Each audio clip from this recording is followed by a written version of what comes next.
कार्यक्रम सखी सहेली लेकर हम हाजिर हैं। मैं हूं आपके साथ मंदाकिनी जोशी और मेरे साथ हैं दीपा माहेश्वरी। सभी को हमारा सभी को नमस्कार। आज तो कहना चाहिए डांसिंग नमस्कार। तभी तो देखिए मैं बोलने में थोड़ा सा वो हो गई, क्योंकि मन मयूर इतना नाच रहा है। बिल्कुल। और मैं तुम्हें लगातार थिरकते हुए देख रही हूँ। दीपा, क्या बात है? गाने जो बज रहे हैं सुबह से, ऐसे ही बीच बीच में ऐसे गाने आ रहे हैं जिसमें रोका ही नहीं जा रहा है पैर। मंदाकिनी जी, क्या किया जाए? भाई क्यों, पैर तो आज देखिए नृत्य करेंगे ही, क्योंकि आज विश्व नृत्य दिवस जो है जी। और जो नृत्य के शौकीन है वो तो नृत्य करते ही हैं, लेकिन जो शौकीन नहीं है ना, वो भी इन गीतों को सुनकर, इन भावों को सुनकर नृत्य कर देते हैं। देखिए, एक बात है मंदाकिनी जी की लय तो सबके अंदर होती है। हाँ, कोई उसको अपने भाव भंगिमा उसे बता पाता है, कोई नहीं बता पाता, लेकिन पैर थिरकते तो सबके हैं, है ना? यानी लय और ताल का मिश्रण होता जरूर है। अब हम उसे कितना समझ पाते हैं, कितनी तवज्जो देते हैं, कितना ध्यान देते हैं, कितना बारीकी से उसको समझते हैं, ये अलग बात है। जी बिल्कुल। और आज तो हम अपने श्रोताओं से कहेंगे, हम तो नाच रहे हैं, आप भी हमारे साथ नाचिए, जरूर नाचिए। हम प्लेलिस्ट में ऐसे गाने लेकर आए हैं जहां पे हमें पूरा विश्वास है कि आप रुक नहीं सकते। यानी आज का सखी सहेली कार्यक्रम जो है नृत्य से भरा हुआ है, ये कह सकते हैं। बिल्कुल, है ना जी। तो हम अपने श्रोताओं से कहेंगे कि भी आज का ये कार्यक्रम हमने नृत्य को भेंट किया है, इसलिए आज हमारा मन मयूर, हमारे पैर जरूर थिरकने चाहिए। आप जहां हैं, बैठे हैं, खड़े हैं, हंस रहे हैं, बोल रहे हैं, तो अपने पैरों को थिरकाइएगा जरूर। और हमें लिख के बताइएगा कि हाँ, आपने आज भले थोड़ा सा ही, छोटा सा 1 मिनट का ही एक स्टेप ही लिया है, लेकिन आपने एक नृत्य का एक स्टेप, एक हुक स्टेप ही भले हो जाए, तो कुछ किया जरूर है। हमें सिर्फ डांस लिख के भी आप भेज देंगे ना संदेश, तो हमें लगेगा हाँ, आप हम सबके साथ हैं, क्योंकि हम तो यहाँ थिरक ही रहे हैं।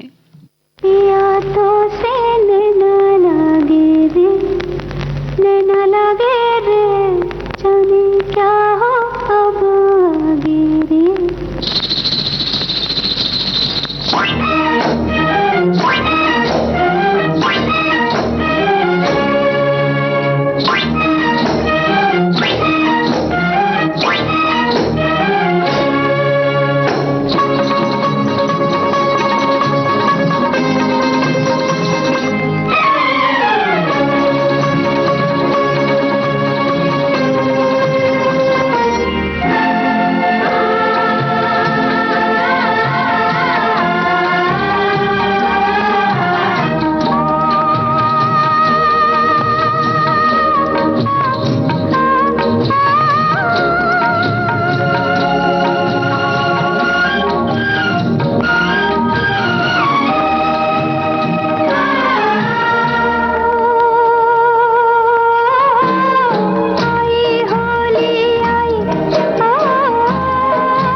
तो जब किसी से नैना लग जाते हैं ना दीपा, तब भी मन मयूर नाच उठता है। बिल्कुल, किसी से जब नैन लग जाते हैं, प्रीत हो जाती है, मन दुखी होता है तब भी करता है। हाँ, तब भी होता है। अकेलेपन को दूर करने के लिए भी मन कहता है कि नाचे। नाचा और जाए। जब सबके साथ होते हैं और खासतौर पे दोस्तों के साथ होते हैं, तो आए या ना आए सब नाचते हैं। बिल्कुल सही कहा हम तो आपने। कहते हैं हमारे सब श्रोता बताएं कि नाचते हैं या नहीं नाचते, आप इस बात से इकरार रखते हैं या नहीं करते हैं। हाँ, बताएंगे बिल्कुल। हमारे श्रोता ये बताने वाले हैं थोड़ी ही देर में कि वो उन्होंने इस गीत के साथ नृत्य किया, यानी कि स्टेप, हुक स्टेप जिसे हमने कहा, वो उठाया कि नहीं, या उनका मन मयूर नाचा कि नहीं। तो जो विश्व नृत्य दिवस आज हम मना रहे हैं ना दीपा, ये कला और अभिव्यक्ति का एक उत्सव है, और ये एक ऐसी भाषा है नृत्य जिसे समझने के लिए शब्दों की नहीं बल्कि भावनाओं और लय की आवश्यकता होती है। बिल्कुल सही कहा आपने। और अगर इसके इतिहास देखें और खास तौर पे हिंदी सिनेमा के उन यादगार नृत्यों को अगर आप देखें तो इसका मंचन बहुत सुंदर किया गया है हमारे फिल्मों में। और ये जो दिन है, आज का दिन, ये प्रतिवर्ष मनाया जाता है विश्व नृत्य दिवस के रूप में, जिसकी स्थापना 1982 में हुई थी यूनेस्को के द्वारा। और एक संस्था है इनकी सहयोगी संस्था, इंटरनेशनल डांस काउंसिल, जिसका शॉर्ट फॉर्म है CID। उन्होंने शुरू किया था। और क्यों शुरू किया था?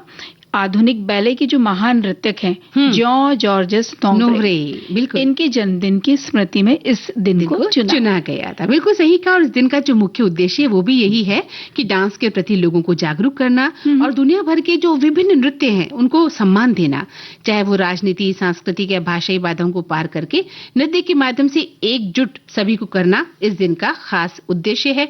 और भारतीय सिनेमा की, जैसा कि अभी आपने कहा था, कि नृत्य हमेशा ही कहानी कहने का एक सशक्त माध्यम भारतीय फिल्मी इतिहास में रहा है। शास्त्रीय नृत्य से लेकर आधुनिक स्टेप्स हों, बॉलीवुड से लेकर किसी भी तरह के नृत्य को हर दौर में नया रूप दिया गया है। और पुराने दौर की फिल्मों में नृत्य की शुद्धता और गरिमा पर विशेष ध्यान दिया जाता है। बिल्कुल, जैसे अगर हम उदाहरण उसका लें तो प्यार किया तो डरना क्या, मुगल आजम फिल्म का एक गीत, जहां पर अभिनेत्री मधुबाला कथक को बहुत सुंदर तरीके से पेश करती हैं। बिल्कुल बिल्कुल। और झनक झनक पायल बाजे, आहा, गोपी कृष्ण साहब, इतने महान नर्तक गोपी कृष्ण साहब संध्या के साथ जो ये शास्त्रीय नृत्य करते हैं, क्या मजा आता है देख के। बिल्कुल। और अभी कुछ पहले जो हमने गाना सुना था, होठों पे ऐसी बात है, ज्वेल थीव का, उसमें तो मुझे ऐसा लगता है ऐसी कौन सी हमारी सखी होगी जिन्होंने कभी बैठे बैठे ही पैर नहीं अपने चलाए होंगे। गीत और उसकी जो ऊर्जा है वो अद्भुत है। बिल्कुल। और बॉलीवुड में आप देखिए ना, ग्रामीण अंचलों के भी लोक नृत्य को बहुत सुंदर तरीके से दिखाया गया है। हमारे एक श्रोता ने लिखा है कि अलग अलग राज्य में अलग अलग मुख्य लोक नृत्य होते हैं। जैसे बिहू है असम का, ये वहाँ की संस्कृति को दिखाता है, जो कि फसल कटाई से लेकर नए साल के स्वागत में किया जाता है। बिल्कुल। फिर गरबा और डांडिया तो गुजरात चलते हैं, तो ये वहाँ की सुंदरता को दर्शाता है और माँ दुर्गा की आराधना के लिए किया जाता है। फिर चले पंजाब, तो वहाँ होता है भांगड़ा और गिद्धा, है ना। पुरुषों के द्वारा वहाँ पे भांगड़ा किया जाता है, महिला गिद्धा करती हैं, तो वहाँ पे ढोल की थाप पर ये अपनी अलग ही ऊर्जा पैदा करते हैं। राजस्थान चले तो वहाँ क्या मिलता है हमें? घूमर और कालबेलिया। अरे रे रे रे रे रे रे रे ऐसे खाती है वो कालबेलिया जो गायिका है, उनकी शुरुआत ऐसे होती है ना। बहुत सुंदर। और महाराष्ट्र जहाँ हम बैठे हैं स्टूडियो में, तो यहाँ लावनी बहुत प्रसिद्ध है यहाँ की। और लावनी अब सिर्फ महाराष्ट्र तक नहीं है, अलग अलग प्रदेश से, अलग अलग दूर दूर से, देश के बाहर से भी आते हैं लोग और इस विधा को अपनाते हैं, सीखते हैं। बिल्कुल सही। जम्मू कश्मीर में जाए तो वहाँ पे राउफ होता है, वो बहुत, ये नृत्य अपनी सादगी के लिए बहुत सुंदर और बहुत प्रसिद्ध इसीलिए है। बिल्कुल बिल्कुल। फिर कर्नाटका में यक्षगान एक नृत्य नाटिका है जिसमें पौराणिक कथाओं का चित्रण किया जाता है। तो अलग अलग वेशभूषा, सुंदर सुंदर वेशभूषाओं से सजता है। बिल्कुल। नृत्य तो सीमाओं से परे है। कहते हैं ना कि इसके लिए कोई सीमा नहीं है। हर प्रांत का जो लोक नृत्य है वो इतना अद्भुत, इतना सुंदर है कि पूछिए मत। एक श्रोता लिखते हैं कि नृत्य किसी के लिए साधना है जो शरीर, मन और ईश्वर के बीच सेतु बांधता है, तो किसी के लिए नृत्य मनोरंजन का वो पावन स्वरूप है जो निर्मल आनंद की अनुभूति कराता है। जिस तरह नृत्य की शैलियों में विविधता है, उसी तरह नृत्य के मायने भी सबके लिए अलग अलग हैं। जी, अब एक हमारे श्रोता ने लिखा है कि क्यों ये दिन को चुना गया। तो ये कहते हैं कि जॉर्जेस नोवरे ने नृत्य कला में कई सुधार किए थे और लेटर्स ऑन द डांस, ये इस नाम की उन्होंने किताब लिखी जिसमें नृत्य के क्षेत्र में जिसे बहुत महत्वपूर्ण माना जाता है। और ये किसी विशिष्ट नृत्य शैली के लिए नहीं बल्कि जो डांस फॉर्म है जो पूरे दुनिया भर में है उसको समर्पित है ये किताब, और सभी संस्कृतियों और राजनीतिक सीमाओं से परे है।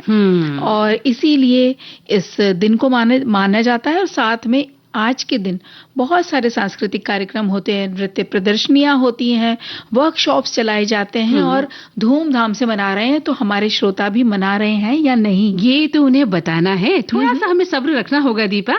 एक श्रोता लिखते हैं कि भारत के लोक नृत्य जो फोक डांसेस हैं, यहाँ की सांस्कृतिक विविधता, ग्रामीण जीवन की जीवंतता और ऐतिहासिक परंपराओं का प्रतिबिंब है। शास्त्रीय नृत्यों के विपरीत लोक नृत्य किसी जटिल नियम या व्याकरण से बंधे नहीं होते, बल्कि ये आम जनता की भावनाओं, उल्लास और सामाजिक रीति रिवाजों की सहज अभिव्यक्ति होते हैं, है ना। और भी हमारे श्रोताओं ने बहुत अच्छी अच्छी बातें नृत्य के लिए लिखी हैं कि नृत्य असल में क्या होता है। तो चलिए क्यों ना एक प्यारा सा गीत और सुन लिया जाए। चलिए। देखो कान्हा नहीं मानत बतिया, छलिया छेड़े बांसुरिया।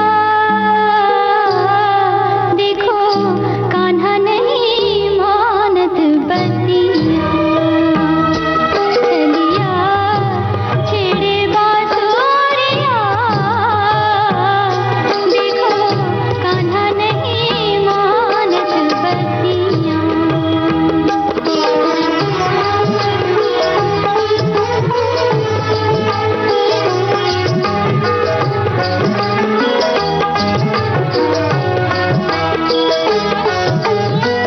बंसी बजा के करे बर जोरी, बंसी बजा के करे बर जोरी। बिनती करो पर माने नहीं मोरी।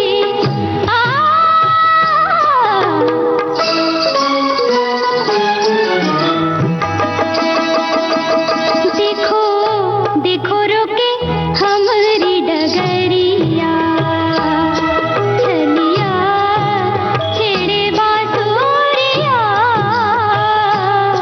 देखो कान्हा नहीं मानत बतिया।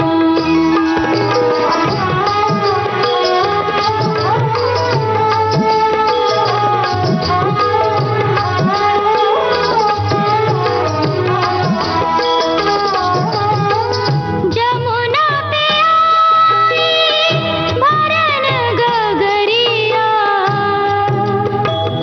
गगरिया गगरिया। जमुना पे आई भरन रुको नहीं बेटी, नाचो नाचो।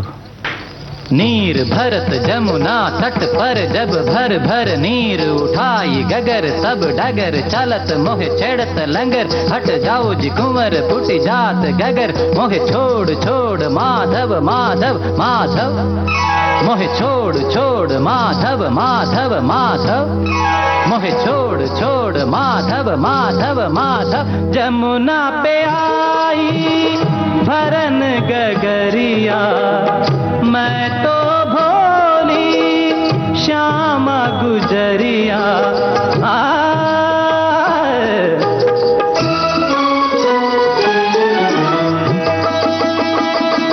भरी गगरी पे मारी कंकरिया, छलिया छेड़े बांसुरिया। देखो कान्हा नहीं मानत बती। दीपा, तुम भी मेरी बतिया नहीं मान रही हो। देखो इतना थिरक रही हो कि आज कार्यक्रमों के बारे में बताना ही भूल गई हो कि आज कौन कौन से कार्यक्रम होंगे। भाई आज डांस की खुशी में भूल ही गए कि अपने सारे कार्यक्रमों की जानकारी तो हम अपने श्रोताओं को दे दें। तो दे दो ना। तो भाई नृत्य दिवस पे तो हमने बात कर ली है और आज हम जो एक और बात जिसके बारे में जानकारी लेना और बात करना बहुत जरूरी है वो है लू से बचाव। बिल्कुल, बहुत समसामयिक घटना है, बातचीत है, इस पर बातचीत करना बेहद जरूरी है जी। और फिर वहां से हम चलेंगे साड़ियों के संसार में। अच्छा, कौन सी साड़ी मुझे आज देने वाली हो? कांजीवरम साड़ी। अरे क्या बात है, मेरी बहुत ही पसंदीदा साड़ी है कांजीवरम। बिल्कुल, तो वो आपको तोहफे में दी जाएगी। क्या बात है। और फिर अब हम विचार जानेंगे अपने श्रोताओं के। शब्द हमारे होंगे, वो शब्द है अहंकार। ओहो, अहंकार। अहंकार पर हमारे श्रोता ये बताएं कि क्या वो अहंकारी हैं या उन्हें कोई ऐसे लोग मिले जो अहंकारी थे, जिनका अहंकार कभी खत्म ही नहीं हुआ। जी, है ना। उन्होंने अहंकार पे तो बहुत सारे विचार बताए, पर कुछ ऐसी घटना जरूर बताएं कि जो जहां उन्हें लगा कि सामने वाला अहंकारी हो गया या उन्हें अपने अंदर लगा कि मैं शायद अहंकारवश कुछ ऐसी बात बोल गई या बोल गया। तो ऐसी कोई घटना अगर वो आपके साथ हो तो जरूर बताइएगा। अहंकार के बारे में आप बताएंगे तो वो तो सभी जानते हैं कि अहंकार क्या है, अहंकार से क्या होता है, अहंकार के क्या फायदे हैं और क्या नुकसान है। वो नहीं, आप ये बताइए, आपके भीतर कभी अहंकार पैदा हुआ या आपके घर के परिवार के सदस्यों ने कभी अहंकार से कभी कुछ कहा, आपके दोस्तों में ऐसी कोई बात आई? ये जो समाज में बातें होती हैं, हमारे साथ घटित होती हैं, अहंकार के रूप में कई बार हम दुखी हो जाते हैं कि सामने वाला बहुत अहंकारी है। इन विषयों पर अपनी बात, अपनी टिप्पणी आप हमें लिखें। बिल्कुल। और फिर वहां से हम निकल के चलेंगे खाने की किसी व्यंजन की दुनिया में। तो आज गर्मी के व्यंजन, गर्मी तो है, लेकिन गर्मी में जो बनते हैं ठंडे ठंडे व्यंजन। तो आज हम बात करेंगे श्रीखंड और आम्रखंड की। क्या बात है, श्रीखंड और आम्रखंड जब हमें खाने को मिलेगा ना कार्यक्रम के अंत में तो मजा आ जाएगा दीपा। बिल्कुल। तो बहुत सारी कैसे बातें बनाते हैं ये भी जरूरी है। हाँ, ये भी बताएंगे, श्रोता बताएंगे बताया भी कैसे है बनाते उन्होंने। हैं। अच्छा। और साथ में अब सबसे पहले ये कि जो बहुत जरूरी बात है, लू से बचाव के लिए क्या क्या हमारे श्रोता कर रहे हैं। बहुत सारे लोगों ने लिखा भी है, जैसे ये मैसेज आया है, संदेश है कि लू के मौसम में धूप में बाहर निकलने से बचना चाहिए। अगर निकलना भी पड़े तो छाता, टोपी, सफेद हल्के रंग के सूती कपड़े पहनकर निकलें। आंखों पर चश्मा जरूर लें, सर ढककर निकलें। गमछा सबसे अच्छा होता है और खूब पानी पीते रहना चाहिए। ORS का भी ले सकते हैं आप, इस्तेमाल कर सकते हैं। नींबू पानी, छाछ, नारियल पानी, बेल का शरबत, ये सब बेस्ट होता है, तो इसे आप ले सकते हैं। हल्का खाना खाना चाहिए, दही, खीरा, ककड़ी, तरबूज, खरबूजा, ये सब लेना चाहिए। और कच्चे आम का पना पीना चाहिए। बिल्कुल, बिल्कुल सही लिखा है आपने। और देखो ऐसा है ना दीपा कि भारत में, हमारे देश में इस समय भीषण गर्मी का जो है प्रकोप जारी है और कई राज्यों में तो तापमान 45 डिग्री सेल्सियस भी पहुंच गया है। इतनी भयंकर गर्मी है। तो दिन के साथ क्या हो रहा है कि रातें भी गर्म हो रही हैं, सोने में भी बड़ा दिक्कत हो रही है, क्योंकि आप चाहे कूलर चला लें, कुछ भी चला लें, हवा आती ही नहीं है। तो हीट स्ट्रोक, डिहाइड्रेशन और दस्त जैसी जो है समस्याएं हो सकती हैं। इसलिए हमें ये कहा गया है कि दोपहर 12 से 4 बजे के बीच घर से बाहर न निकलें, जहां तक हो। बहुत जरूरी हो तभी निकलें, और अगर निकलना पड़े तो पर्याप्त साधनों के साथ निकलें। पानी पीकर निकलें, सूती कपड़े पहने और टोपी, चश्मा, जो भी आपके पास साधन है, छतरी, उन सबको लेकर आप निकलें। बिल्कुल। और फिर भी अगर आपको कोई ऐसा व्यक्ति लगता है कि ये पीड़ित है और इसको परेशानी हो गई, कहीं आपने बाहर देख लिया, तो उसे तुरंत किसी ठंडी और छायादार जगह पर लिटा दें। शरीर के तापमान को कम करने के लिए ठंडे पानी की पट्टी आप उनके सर पे रख सकते हैं। बिल्कुल। या ठंडे पानी का छिड़काव उनके चेहरे पर और जो शरीर का हिस्सा जो खुला हुआ है उस पे कर सकते हैं। होश में आने पर जो भी पीड़ित व्यक्ति है उसे ORS का घोल दें।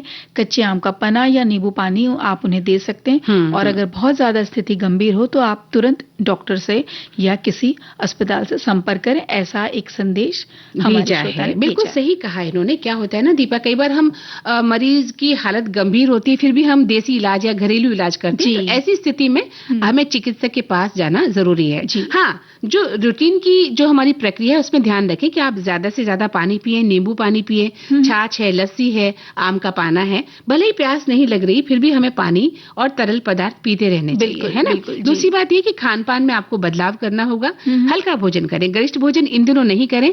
खीरा, तरबूज जैसे पानी की मात्रा वाले जो पदार्थ हैं, फल फूल हैं, उन्हें खाएं। और सबसे बड़ी बात है कि जो घर के बुजुर्ग हैं, जो घर के बच्चे हैं और बीमार लोग हैं, उनका हमें विशेष रूप से ध्यान रखना है। जी बिल्कुल। और एक संदेश और आया है मंदाकिनी जी, हम्म। ये कह रहे हैं कि अगर 2 व्हीलर्स पे आप कहीं बाहर निकल रहे हैं, जो 2 पहिया वाहन चलाते हैं, तो हेलमेट जरूर पहने। इससे डबल सेफ्टी होती है, धूप से भी और आप दुर्घटना से भी बच सकते हैं। तो चलिए अब एक गीत सुन लिया जाए। चलिए। थिरकें थोड़ा सा।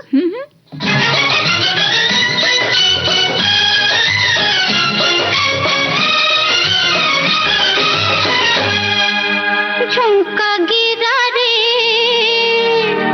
हाय, झुमका गिरा रे बरेली के बाजार में, झुमका गिरा रे बरेली के बाजार में, झुमका गिरा झुमका गिरा हाय हाय हाय, झुमका गिरा रे बरेली के बाजार में, झुमका गिरा रे।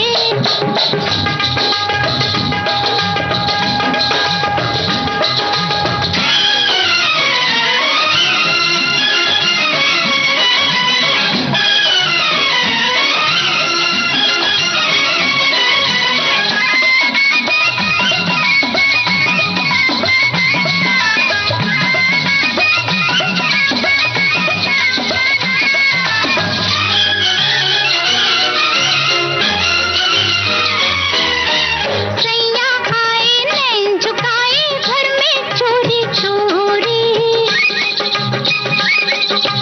सैया आए नैन झुकाए घर में चोरी चोरी, बोले झुमका मैं पहना दूं आजा बाकी छोरी, मैं बोली ना ना ना बाबा ना कर चोरा चोरी, लाख छुड़ाया सैया ने कलैया नहीं छोड़ी, हाय कलैया नहीं छोड़ी। फिर क्या हुआ? फिर झुमका गिरा रे हम दोनों की तकरार में, झुमका गिरा रे हम दोनों की तकरार में, झुमका गिरा रे बरेली के बाजार में, झुमका गिरा रे।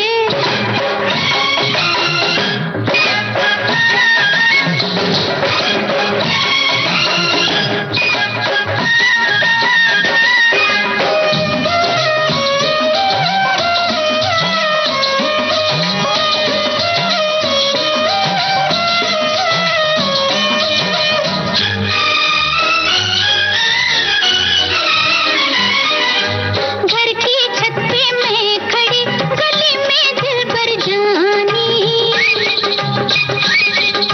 घर की छत पे मैं खड़ी गली में दिल पर जानी, हंस के बोले नीचे आ अब नीचे आ दीवानी, या अंगूठी फेंक अपनी या छल्ला दे निशानी, घर की छत पे खड़े खड़े मैं हुई शर्म से पानी, मैं हुई शर्म से पानी। फिर क्या हुआ? दया फिर झुमका गिरा रे हम दोनों के इस प्यार में, झुमका गिरा रे हम दोनों के इस प्यार में, झुमका गिरा रे बरेली के बाजार में, झुमका। हाँ तो दीपा, तुम भी संभाल लो अपने झुमके, कहीं बरेली के बाजार में गिराकर तो नहीं आ गई हो। मैंने तो संभाल के रखे हैं, झुमके मुझे बेहद पसंद है। तभी तो मैंने कहा अपने झुमके संभाल लो, क्योंकि जब साड़ी पहनोगी कांजीवरम की और मुझे गिफ्ट में दोगी तो ये झुमके बहुत काम में आएंगे ना। अरे हाँ, मंदाकिनी जी तो आज तोहफा साड़ी लेकर ही रहेंगी। तो चलिए चलते हैं साड़ियों के संसार में। कांजीवरम साड़ियाँ कैसी होती हैं, क्या है, उसके बारे में आज हम बात करते हैं। तो बिल्कुल आज इस बार ये जो साड़ी है इसको साड़ियों की रानी कहा जाता है, क्योंकि दक्षिण भारत की है और खास ये सिर्फ कपड़ा वहां पे नहीं मानते, वहां क्या पूरे देश भर में ये हमारी संस्कृति और हमारे विरासत का एक सुनहरा पन्ना है। तमिलनाडु के कांजीपुरम शहर में ये साड़ी जन्मी और अपनी मजबूती और चमक के लिए पूरी दुनिया में मशहूर हुई। हाँ बिल्कुल सही कहा दीपा। कहते भी हैं कि कांजीपुरम के बुनकर मार्कंडे यानी देवताओं के जो बुनकर के वंशज हैं, जैसे भगवान विष्णु को रेशम प्रिय है वैसे ही इन बुनकरों ने रेशम को कला का रूप दे दिया और एक असली कांजीवरम साड़ी की पहचान उसके भारी सिल्क और उस पर किए गए असली सोने चांदी के काम से पता चलती है, यानी जरी का जो काम होता है उससे पता चलती है। जी, और क्या हमारी सखियां हम जानती हैं कि एक कांजीवरम साड़ी इतनी मजबूत क्यों होती है? इसकी वजह है मंदाकिनी जी, कोरवई ये तकनीक है। इसमें साड़ी के बॉर्डर और पल्लू को साड़ी जो है उसकी साड़ी के मुख्य भाग यानी कि जो बीच का हिस्सा है उसको अलग अलग बुना जाता है।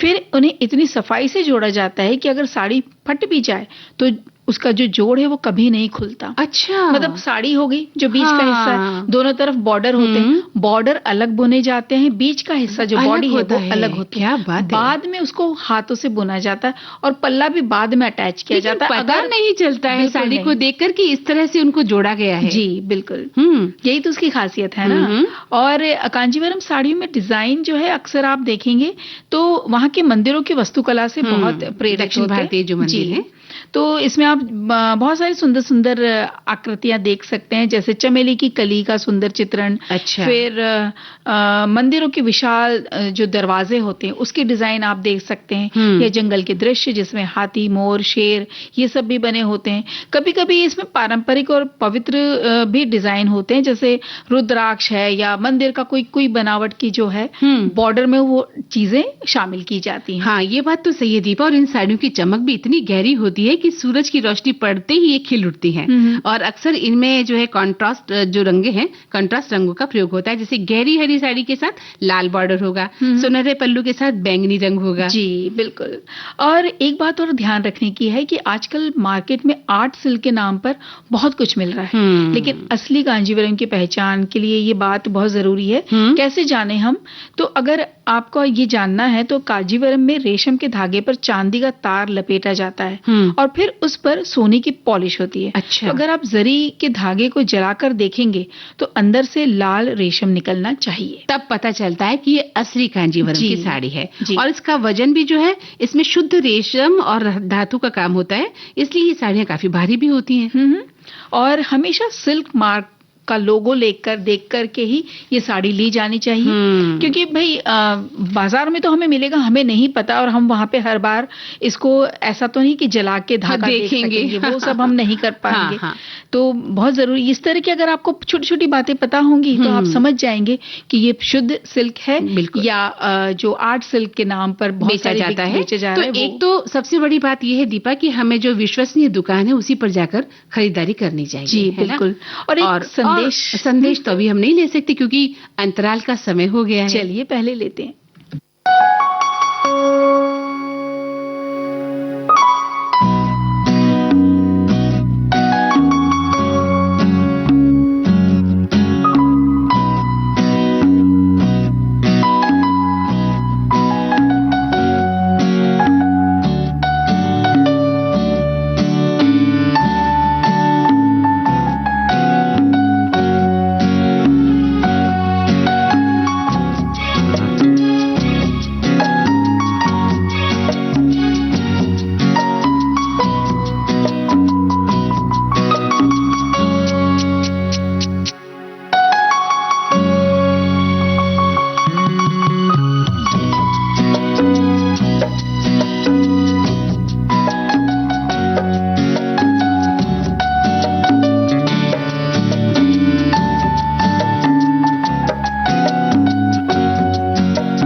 इस अंतराल के बाद सभी सुनने वालों का फिर से स्वागत है।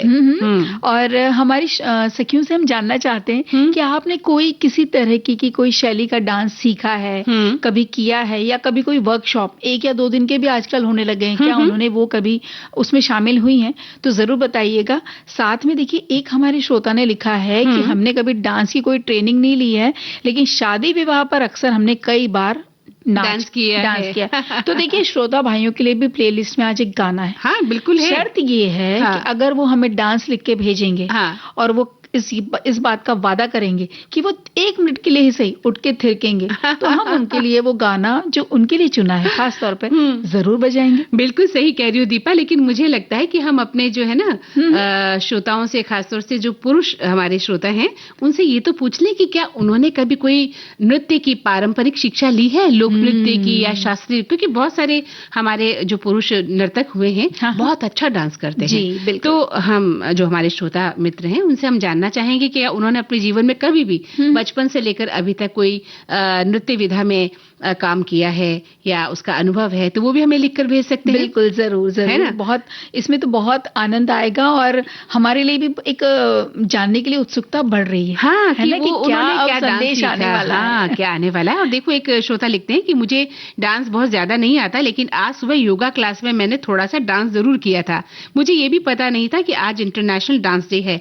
डांस करने से हैप्पी हार्मोन्स रिलीज होते हैं, वो हमें खुश और पॉजिटिव महसूस कराते हैं। जब हम खुश होते हैं तो हमारी खुशी आसपास के लोगों तक पहुंचती है। तो चलो, इस खास दिन पर हम सब मिलकर दिल खोल कर डांस करें। तो क्या उन्होंने बात डांस है। की इमोजी भी भेजी है। यानी हमारे हाँ, पुरुष साथी जी। जिन्होंने ये माना है कि डांस करना भी जिंदगी में कितना जरूरी है, नृत्य करना, चाहे वो किसी भी तरह से हल्का सा थिरकना ही क्यों ना हो जाए, है ना? बिल्कुल। और अब हम चलें वो शब्द के ऊपर जिस पे हम विचार चाहना चाहते हैं अपने श्रोताओं का। तो बहुत सारे इसमें आए भी हैं।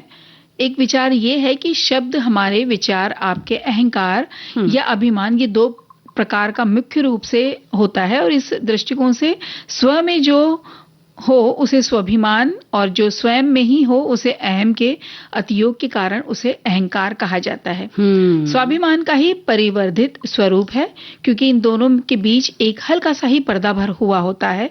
और कब, कहाँ, और कितना अधिक मोटा होता जाए, ये अहंकारी को पता भी नहीं होने देता, क्योंकि इसे बढ़ने का आभास होता ही नहीं। इसलिए उससे मान और अपमान से विरत ही रहना चाहिए। बिल्कुल सही कहा। और वैसे देखा जाए ना दीपा, भारतीय दर्शन की अगर हम बात करें ना, तो अहंकार का अर्थ है खुद की एक झूठी पहचान बनाना। हाँ, सही बात है। भारतीय दर्शन में इस बात को इस तरह से कहा गया है, क्योंकि आर्ट ऑफ लिविंग के अनुसार क्या होता है, 3 प्रकार का है। तामसिक यानी अंधा और क्रूर, राजसिक यानी स्वार्थी, और सात्विक यानी रचनात्मक। तो अहंकारी व्यक्ति अकेला होता है, उसमें सीखने की क्षमता कम हो जाती है, और वो रिश्तों में दरार बहुत जल्दी लेकर आता है, मतलब रिश्तों को बनाकर नहीं रखता है जी। और सबसे बड़ी बात है कि अहंकार को ध्यान और आत्मज्ञान में सबसे बड़ा शत्रु माना गया है। अगर आप ध्यान करते हैं, आध्यात्म की ओर जाते हैं, तो ये सबसे बड़ी बाधा है आपका अहंकारी होना, है ना? और ये केवल मैं का बोध कराता है कि मैं हूं, जो कुछ हूं मैं हूं, जी, है ना? तो ये सत्य की खोज में भी रुकावट लाता है अहंकार। सही कहा, बिल्कुल सही कहा आपने। और एक श्रोता ने लिखा है कि केवल एक शब्द नहीं है ये, बल्कि मनुष्य के भीतर की वो भावना है जो उसे स्वयं को दूसरों से श्रेष्ठ समझने पर मजबूर करती है। ये मैंपन की वो दीवार है जो व्यक्ति और वास्तविकता के बीच खड़ी हो जाती है। अहंकार एक ऐसी आंखों पर ये ऐसा सुनहरा चश्मा चढ़ा हुआ है जो इंसान को सच्चाई से दूर कर देता है। शब्दों में शक्ति होती है, लेकिन यदि वे अहंकार से निकले हों तो वो केवल विनाश करते हैं। इसलिए अहंकार का त्याग कर विनम्रता अपनाना ही सच्चे व्यक्तित्व की पहचान है। जी, बिल्कुल सही कहा है आपने। लेकिन हम तो आपसे ये भी जानना चाहते थे कि आप अपनी खोज कीजिए कि आप अहंकारी हैं कि नहीं। हमें लिखिए जरा कि अपने बारे में मैंने सोचा या मेरा जो स्वभाव है वो अहंकारी है ना? या नहीं है तो बताइए कि नहीं, आप अहंकारी नहीं है, लेकिन आपको बहुत सारे अहंकारी लोगों से आपका पाला पड़ा है। जी। तो ये हमें ज्यादा अच्छा लगेगा। ये जो सेगमेंट है इसका मर्म और ज्यादा निकल कर आएगा कि किस किस तरह से हमें जब जब अहंकारी लोग मिले तो जिंदगी में कितना बदलाव आया, हमारी सोच में, हमारे समझने में कितना बदलाव आ जाता है, या जब हम अहंकारी हो जाते हैं तो जिंदगी कहाँ से कहाँ पहुंच जाती है ना? ये बात भी बिल्कुल सही। तो आप बताइए इसके बारे में। और एक श्रोता लिखते हैं कि अहंकार स्वयं को दूसरों से श्रेष्ठ समझने का भाव है। मैं का अत्यधिक घमंड या अहम की भावना, ये एक ऐसा मानसिक भाव है जहां व्यक्ति अपने गुणों, धन या पद को लेकर बहुत अभिमानी हो जाता है और दूसरों को कमतर मानता है। अहंकारी व्यक्ति खुद को वास्तविकता से अधिक समझता है, जो अक्सर उनके पतन, अलगाव और सम्मान की कमी का कारण बनता है। शक्तिशाली या बुद्धिमान मानता है कि और अक्सर स्वयं को दूसरों से अधिक मानता है, मतलब मैं बहुत बड़ा हूं। और गीता के अनुसार अहंकार का अर्थ है मैं और मेरा की भावना। और ये वो स्थिति है जिसमें व्यक्ति अपने को शरीर, मन और इंद्रियों के साथ तादात्म्य में स्थापित करता है। आम जनमानस में ये भी कहा जाता है कि रावण की लंका जल गई उसमें अहंकार से, और कौरवों का नाश हुआ तो उनके अहंकार से। जी बिल्कुल। और एक संदेश हमारे श्रोता ने लिखा है, उन्हें प्रोग्राम तो बहुत अच्छा लग रहा है, पर उन्होंने ये नहीं बताया कि उन्होंने जहां पर भी हैं, जैसे भी हैं, थोड़ा सा वो ठुमके या नहीं ठुमके, लेकिन उन्होंने अहंकार पे एक संदेश दिया है कि अहंकार वो अंधेरा है जिसमें इंसान को अपनी कमियां और दूसरों की खूबियां दिखना बंद हो जाती हैं। शब्दों का चयन हमारा होता है, उन पर विचार करना सुनने वाले के विवेक पर निर्भर करता है। बिल्कुल। तो ये बिल्कुल सही कहा कि हम जब दूसरों में कमियां ही कमियां निकालते रहेंगे तो सच में वो कहीं अहंकार का जो स्वरूप है अंदर ही अंदर बढ़ता चला जाता है और वो हमारे विकास में भी बाधक होता है। जी। तो एक फिर से थिरक लेते हैं थोड़ा सा। चलिए फिर से चले डांस की तरफ। बिल्कुल।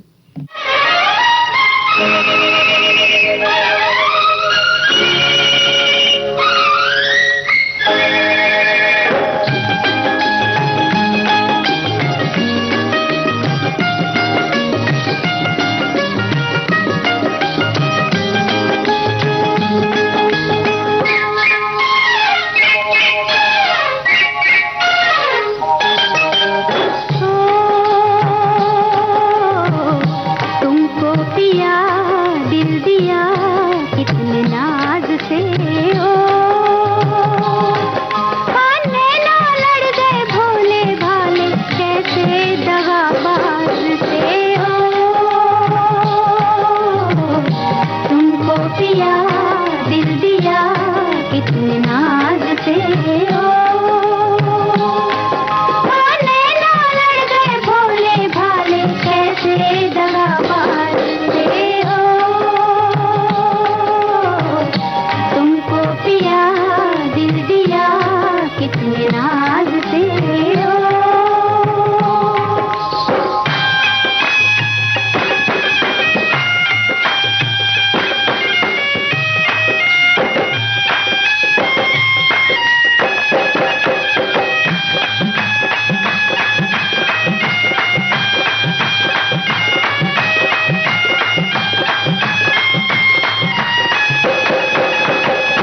हाय रे दुहाई तेरी जुल्मी पिया धड़के अनाड़ी जिया ये क्या किया हाय जुल्मी पिया ये क्या किया हाय जुल्मी पिया हुई मैं मर गई लाज की मारी देखा किस अंदाज से हो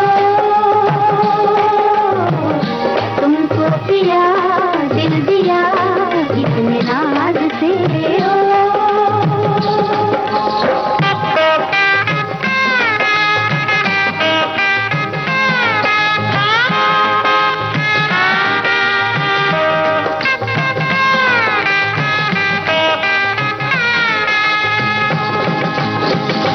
लागे नजरिया तोरी जादू भरी हो मांगे बहारे हमने बिजली गिरी हाय जादू भरी बिजली गिरी हाय जादू भरी दिल पे सोए अरमा जागे तेरी ही आवाज से ओ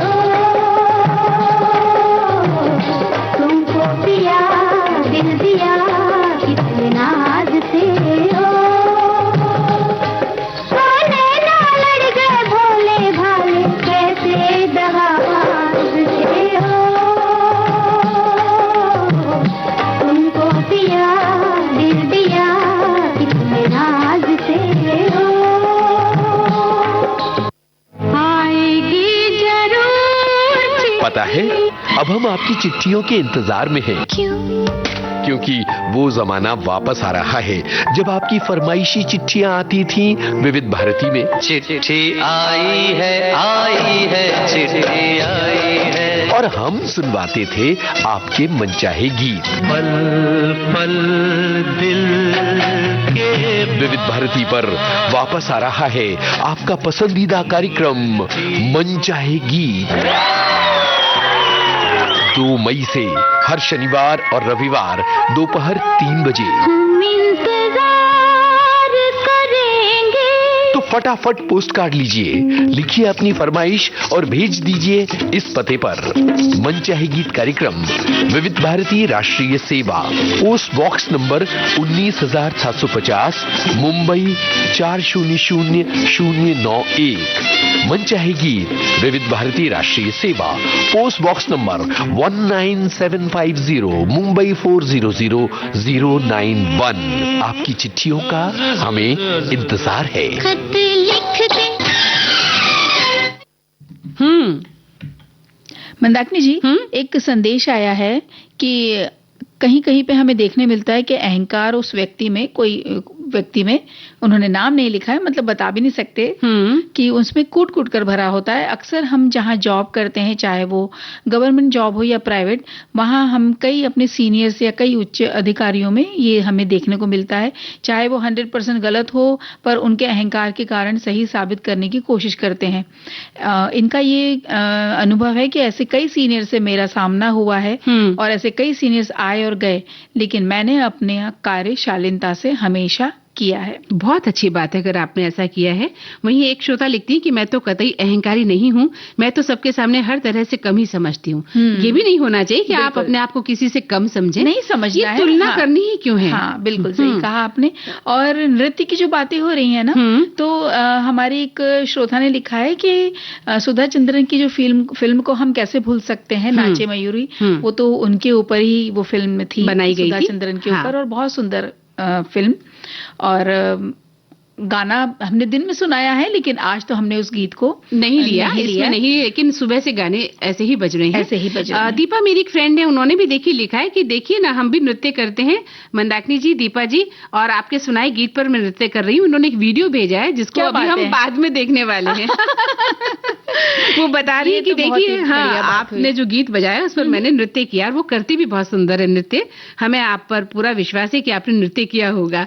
अच्छा, एक संदेश और आया है कि नाचे मन मोरा मगन होके, ये गाना जो है, नाचे मन मोरा मगन दिगदा दिगी दिगी, तो इस पर उन्होंने पैर अपने थिरकाने की कोशिश की है। क्या बात है, बहुत बढ़िया बात। बहुत लिखते हैं कि हमारे पैर अपने आप थिरकने भी लगते हैं जब हमको नृत्य भले ही ना आता हो, ऐसे मनभावन गीत सुनते हैं तो पैर अपने आप ही थिरक जाते हैं। बिल्कुल। वहीं एक श्रोता ने बहुत प्यारी सी बात लिखी है कि मंदाकिनी जी, मैंने और मेरी भतीजी ने पंडित बिरजू महाराज जी की बेटी ममता महाराज जी के कथक नृत्य के वर्कशॉप में पुणे में भाग लिया था। क्या बात है, बहुत अच्छी बात है, आपने भाग लिया था। और एक लिखते हैं कि नाचना हमारे जैविक गुणों में से एक है, पक्षियों को भी नाचते हुए देख सकते हैं, यहाँ तक कि मछलियां नाचती हैं, हाथियों के समूह को झूमते हुए देखा गया है। प्रसिद्ध नृत्य सम्राट बिरजू महाराज का तो कहना था कि समूची सृष्टि ही एक लय में नृत्य रहते। क्या बात है। बहुत सुंदर, और ये कितनी सुंदर कला है ना। देखिए ना, की बातों में और इसके भाव में बहते हुए हम ये भी भूल गए कि मन में कहीं अहंकार होता है। हाँ, है ना? सबसे बड़ी बात, जिसने अपने आप को नृत्य में, कलाओं में, गायन में, संगीत में डुबो दिया, वो अहंकार से तो परे हो ही जाता है। तो क्यों ना एक गीत सुन ले इस बात पर। बिल्कुल।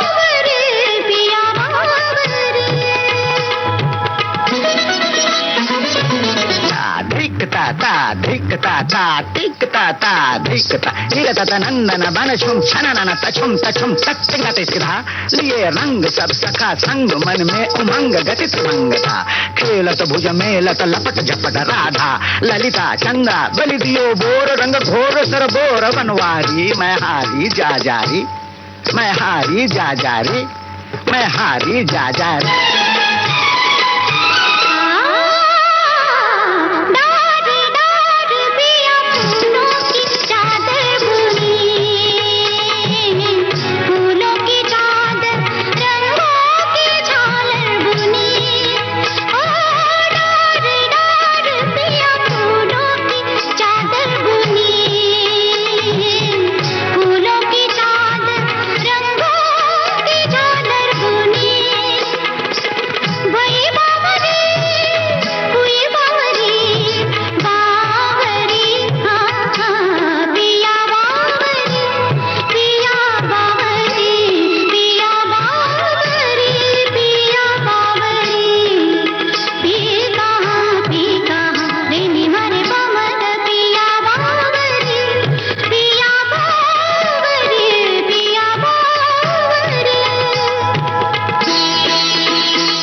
तो भैया आज तो गजब हो गया है दीपा जी, बात बात पर हमारे आज पैर थिरक रहे। आज तो हमें लगता है हमने अपनी सखियों को, श्रोताओं को आज बिल्कुल आराम करने नहीं दिया। झूमने पर मजबूर कर दिया जी। आपके गीतों ने आज, है ना। हमारे एक श्रोता भाई ने एक मैसेज भेजा है कि बचपन से ही मैं स्टेज पर आ गया था, स्कूल के समय से ही मैंने खूब नृत्य किए। ये बात अलग है कि मैंने कभी कोई विधिवत प्रशिक्षण नहीं लिया, फिर भी मैंने फिल्मों के और लोक नृत्य खूब किए। अभी भी स्टेज का दौर जारी है, जो कि अभिनय के जरिए नाटकों में करता रहता हूँ। क्या बात है, बहुत अच्छी बात है और करना भी चाहिए, चाहे पुरुष हो चाहे स्त्री हो। नाटक, ये जो नाटक है या नृत्य है, ये विधा सभी के लिए है। और बड़े बड़े कलाकार देखिए ना, कितने पुरुष कलाकार हैं जो नृत्य करते हैं। जब बिरजू महाराज की बात आती है, जी, गोपी बिल्कुल। कृष्ण साहब की बात आती है, कितने ही ऐसे कलाकार हैं। और हिंदी सिनेमा में तो ऐसा है कि आज के दौर में डांस करना एक महत्वपूर्ण है, बहुत जरूरी है। अभिनय के लिए बहुत जरूरी है। अभिनय की ही एक कला है जिसमें आपका नृत्य पारंगत होना भी बेहद जरूरी हो गया है। तो अब क्या खिलाने वाली हो? नृत्य तो आपने करवा लिया हमसे आज। अब बहुत नृत्य करा लिया ना, थक गए होंगे सब, तो थोड़ा आराम से बैठिए और श्रीखंड का आनंद लीजिए। क्या बात है। तो श्रीखंड कैसे बनता है? देखिए, ये महाराष्ट्र गुजरात की खास तौर पे ये मिठाई है जो यहाँ पर बनती है। और इसमें दही को जो है इसका चक्का लिया जाता है, यानी कि दही को एक पतले कपड़े में बांध दिया जाता है और लटका दिया जाता है, ताकि उसका जो मट्ठा पानी है वो सब नीचे उतर जाए, और जो बचेगा ऊपर कपड़े में उसे हंकड़, मतलब कि बचा हुआ जो गाढ़ा दही है जिसे कि चक्का कहते हैं, वो जब रह जाता है तो उसका इस्तेमाल करते हैं। चीनी लेते हैं, केसर इलायची से बनता है। और अगर आपको ये बनाना है 4-5 लोगों के लिए, तो आपको क्या करना है, तैयार चक्का लेना है, जिस तरह से जो विधि बताई है ना, इस तरह से हंकड़ ले लीजिए। ये 1-1.5 किलो ताजा दही का बना होना चाहिए, खट्टा नहीं होना चाहिए। फिर उसको आप इसको ले करके एक बाउल में थोड़ा सा फेंट ले।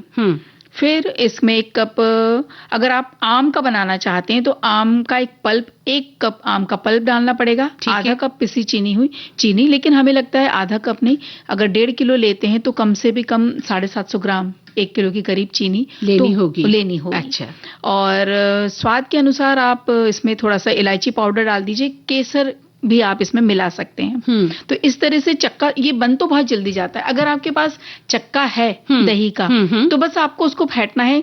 वैसे पारंपरिक तरीके से क्या होता है, एक तपेले में पतला कपड़ा बांध लिया, ठीक है, दही को आप उसमें अच्छे से फेंटते चले जाइए। साथ में आप खड़ी शक्कर या शक्कर का बूरा जो होता है वो ले लीजिए, उसके साथ चम्मच से इसको दबाते चले जाइए, तो कपड़े से वो बिल्कुल स्मूथ होके नीचे गिरता जाएगा। ठीक है। जब ये बन गया, इसमें आपने इलायची का पाउडर डाला और केसर पत्तियां डाल दी, इसको रख दीजिए।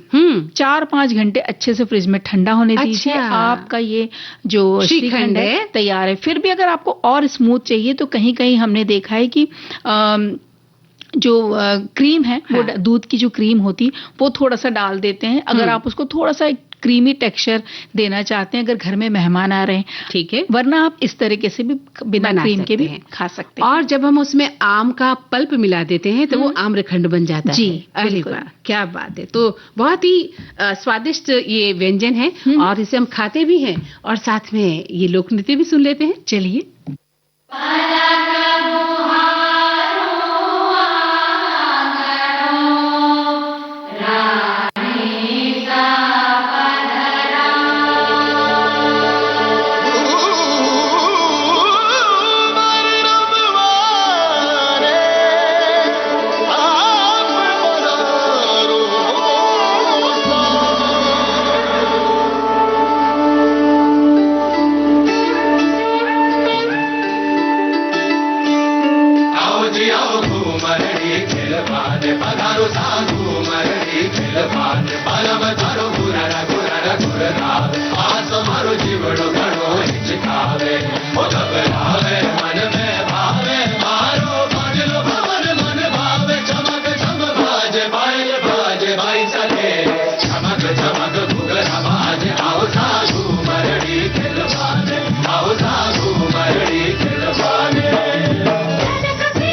मंदाकिनी जी, क्या? देखिए ना, इतने सुंदर सुंदर गाने बज रहे हैं, हाँ। लेकिन और हम जो जिस संदेश का इंतजार कर रहे थे आया नहीं। हमारे किसी श्रोता भाइयों ने अभी तक नहीं लिख के भेजा क्या? कि उन्होंने डांस किया या नहीं, अरे करके या नहीं। दीपा, तुम भी कहाँ मन को इतना डांस के इस माहौल में मन को महसूस कर बैठी हो। भाई हमारे जो श्रोता हैं, जो हमारे साथी हैं, पुरुष साथी हैं, वो तो वैसे ही दिन भर नाच करते हैं। वो कैसे? भाई उनकी पत्नी जब उन्हें सुबह से ये कहती होंगी, ये काम करो, वो लाए जी, ये लेते आना जी, वहां जाइए जी, वहां करिए जी, तो सोचिए ना कितना वो नाचने के बराबर क्या कम है उनका जीवन। सुबह से शाम तक वो मेहनत करते हैं, घर के लिए मशक्कत करते हैं, इधर जाते हैं, उधर बात जाते तो हैं। सही है आपकी। और जब छुट्टी वाले दिन होते हैं तो पंखे और ट्यूबलाइट भी साफ किए करवा लिए बिल्कुल, जाते घर हैं। की सफाइयाँ में हम उन्हें जुटा देते हैं, तो कहाँ हम उनके लिए ऐसा मन खराब कर रहे हैं। हो सकता है उन्हें टाइम नहीं मिला हो ये बताने का, या वो भूल गए हो अपने नृत्य को, तो शायद नहीं कर रहे। लेकिन देखिए, हमने आज बीड़ा उठाया है ना सबको नचाने का। बिल्कुल, तो नचाएंगे तो हमें जरूर उन्हें, है ना। एक गाना उनके लिए तो हमने रखा है। बिल्कुल, तो हमारे जो सखा है ना, उनके लिए हमने एक गाना रखा है, और वो आज इस गाने के साथ जरूर थिरकेंगे, ऐसी हम उम्मीद करते हैं। तो सुन लेंगे गीत? चलिए।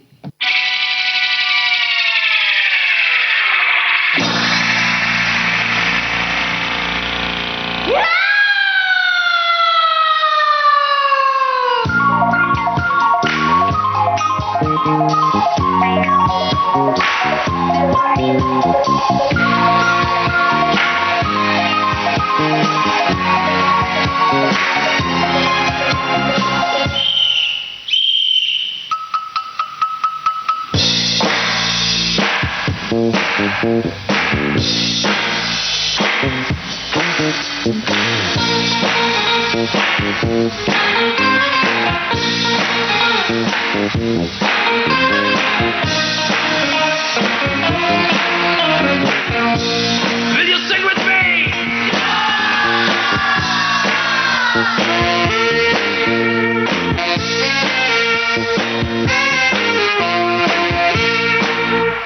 Say D. Say I. Say S. C.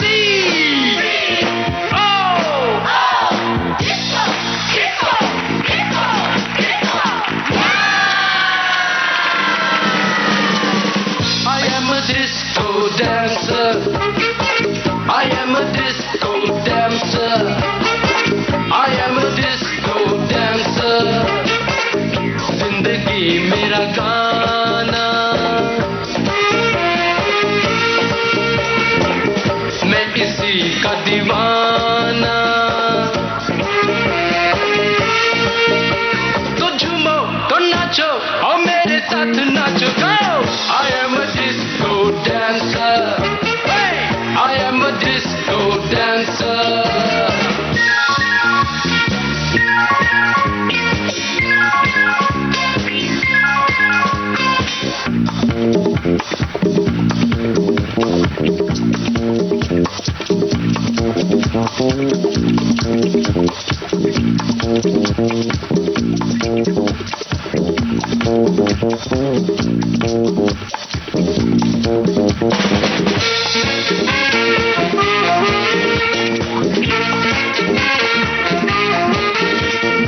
दोस्तों, मेरी ये जिंदगी गीतों की अमानत है। मैं इसीलिए पैदा हुआ हूँ।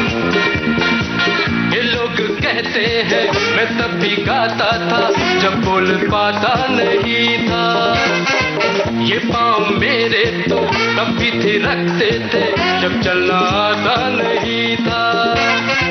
नगमों की मस्ती है मेरी जवानी में, है डांस मेरे लहू की रवानी में।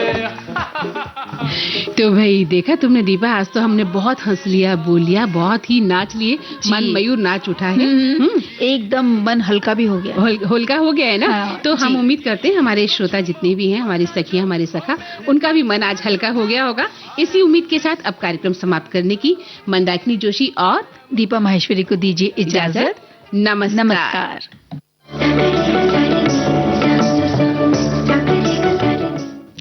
कार्यक्रम की प्रस्तुतकर्ता अनुश्री पाठक। सखी सहेली